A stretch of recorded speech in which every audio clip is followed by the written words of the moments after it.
Freunde, nicht diese Töne, sondern lasst uns angenehmere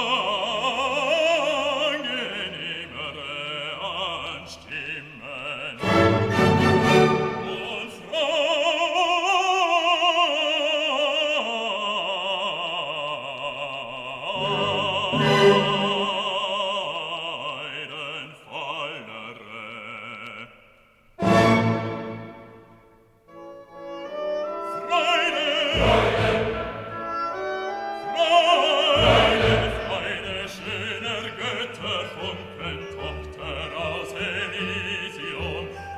betreten feuertrunken himmlische dein Heiligtum. Deine Zauber binden wieder, was die Mode streng geteilt. Alle Menschen werden Brüder, wo dein sanfter Flügel weilt. Deine Zauber binden wieder, was die Mode streng geteilt. Alle Menschen werden Brüder, wo dein sanfter Flügel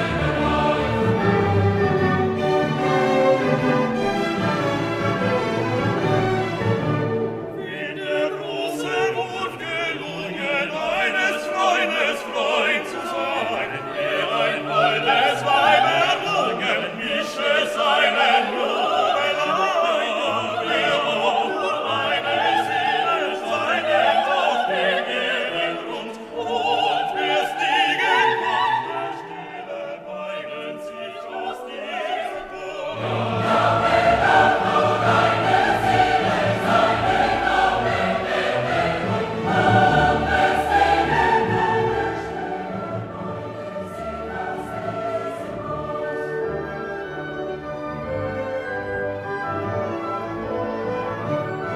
Freude trinken alle Wiesen an den Brüsten der Natur. Alle Guten, alle Bösen folgen ihrer großen Spur. Kenntnisse gab sie uns und Reden, einen Freund geprüft in Tod. Onus hat den Bund gegeben und den Herrn steht vor Gott.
Durch des Himmels prächtigen Land laufet, Brüder, eure Bahn, laufet, Brüder, eure Bahn, weinig wie ein Held zum Siegen, wie ein Held zum Siegen, laufet, Brüder, eure Bahn.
John Fitzgerald Kennedy, do solemnly swear I, John Fitzgerald Kennedy, do solemnly swear that you will faithfully execute the office of President of the United States that I will faithfully execute the office of President of the United States and will, to the best of your ability, and will, to the best of my ability, preserve, protect, and defend the Constitution of the United States. preserve, protect, and defend the Constitution of the United States. So help you God. So help me God.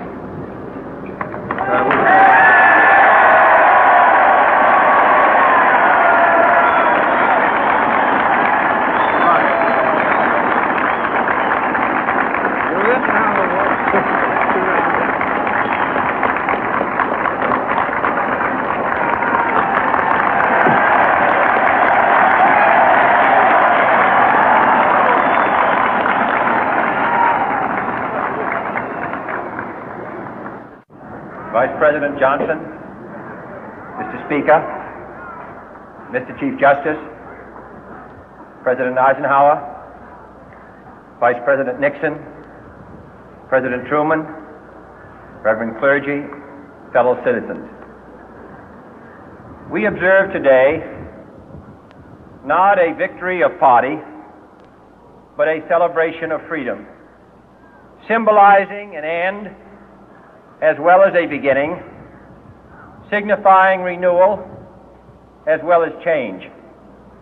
For I have sworn before you and Almighty God the same solemn oath our forebears prescribed nearly a century and 3/4 ago. The world is very different now, for man holds in his mortal hands the power to abolish all forms of human poverty and all forms of human life. And yet the same revolutionary beliefs for which our forebears fought are still at issue around the globe. The belief that the rights of man come not from the generosity of the state, but from the hand of God. We dare not forget today that we are the heirs of that first revolution. Let the word go forth from this time and place to friend and foe alike that the torch has been passed to a new generation of Americans born in this century, tempered by war, disciplined by a hard and bitter peace, proud of our ancient heritage, and unwilling to witness or permit the slow undoing of those human rights to which this nation has always been committed and to which we are committed today at home and around the world.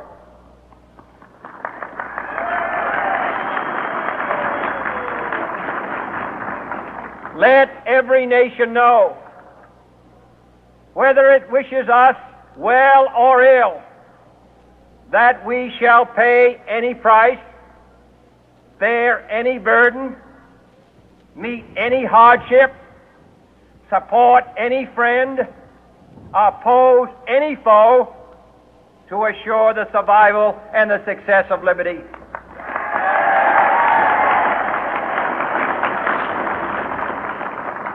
This much we pledge and more.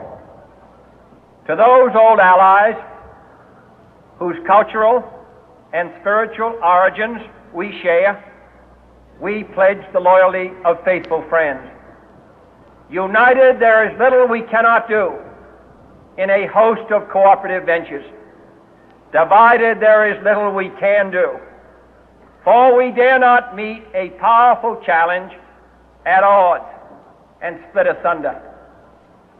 To those new states whom we welcome to the ranks of the free, we pledge our word that one form of colonial control shall not have passed away, merely to be replaced by a far more iron tyranny.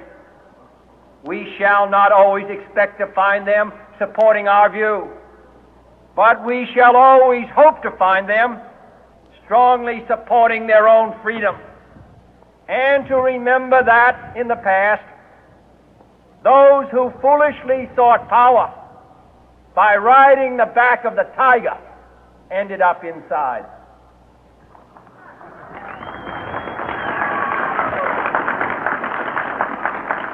To those people in the huts and villages of half the globe struggling to break the bonds of mass misery, we pledge our best efforts to help them help themselves for whatever period is required, not because the communists may be doing it, not because we seek their votes, but because it is right. If a free society cannot help the many who are poor, it cannot save the few who are rich.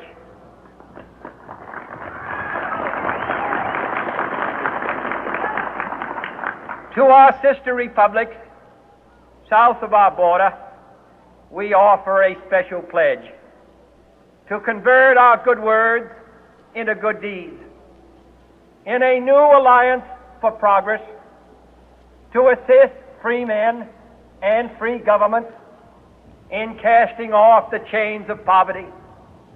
But this peaceful revolution of hope cannot become the prey of hostile powers.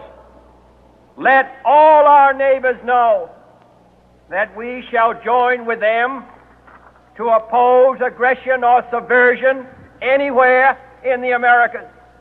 And let every other power know that this hemisphere intends to remain the master of its own house.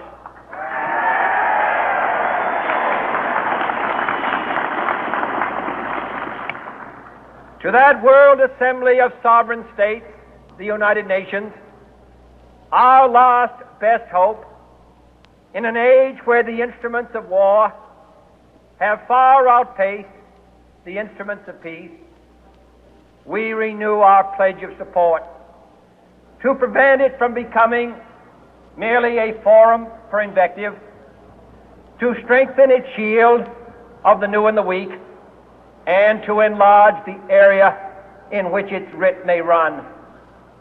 Finally, to those nations who would make themselves our adversary, we offer not a pledge, but a request that both sides begin anew the quest for peace.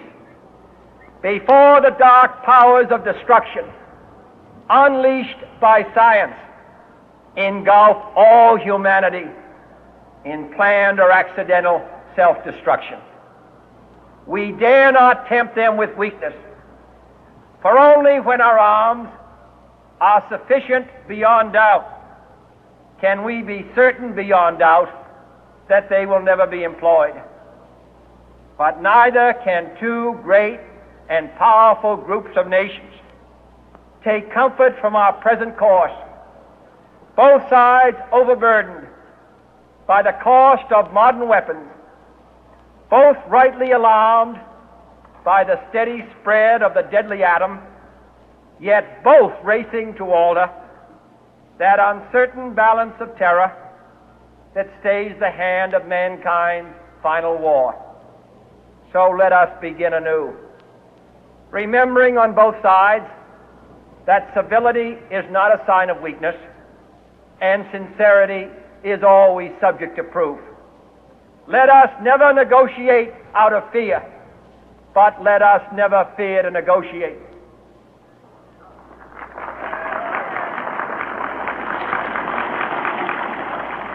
Let both sides explore what problems unite us, instead of belaboring those problems which divide us. Let both sides, for the first time, formulate serious and precise proposals for the inspection and control of arms, and bring the absolute power to destroy other nations under the absolute control of all nations.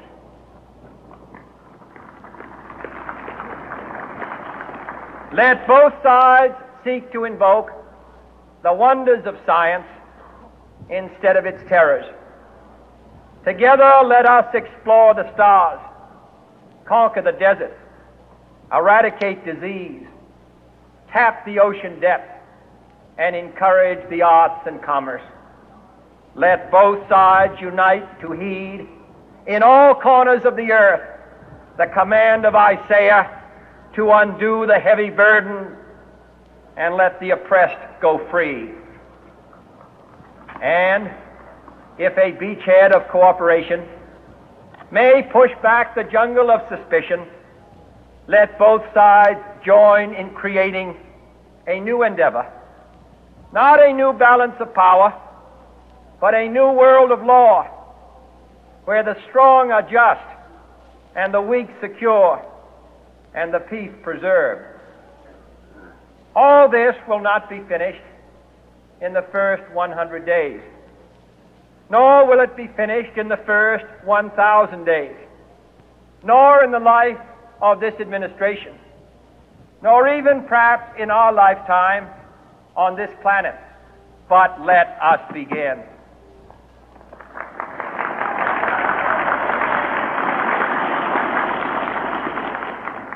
In your hands, my fellow citizens, more than mine, will rest the final success or failure of our course. Since this country was founded, each generation of Americans has been summoned to give testimony to its national loyalty. The graves of young Americans who answered the call to service surround the globe. Now the trumpet summons us again, not as a call to bear arms, though arms we need, not as a call to battle, though in battle we are, but a call to bear the burden of a long twilight struggle, year in and year out, rejoicing in hope, patient in tribulation, a struggle against the common enemies of man, tyranny, poverty, disease, and war itself. Can we forge against these enemies a grand and global alliance, north and south, east and west, that can assure a more fruitful life for all mankind? Will you join in that historic effort?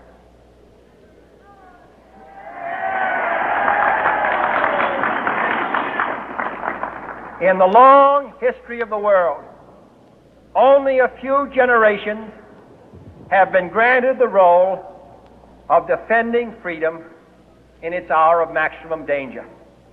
I do not shrink from this responsibility. I welcome it.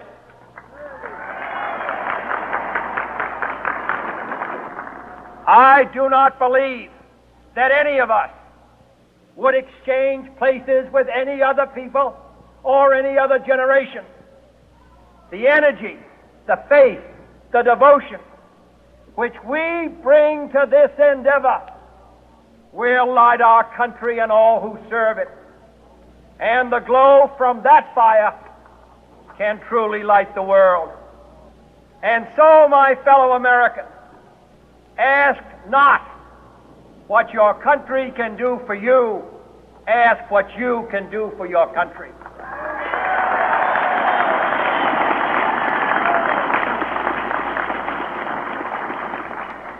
My fellow citizens of the world, ask not what America will do for you, but what together we can do for the freedom of man.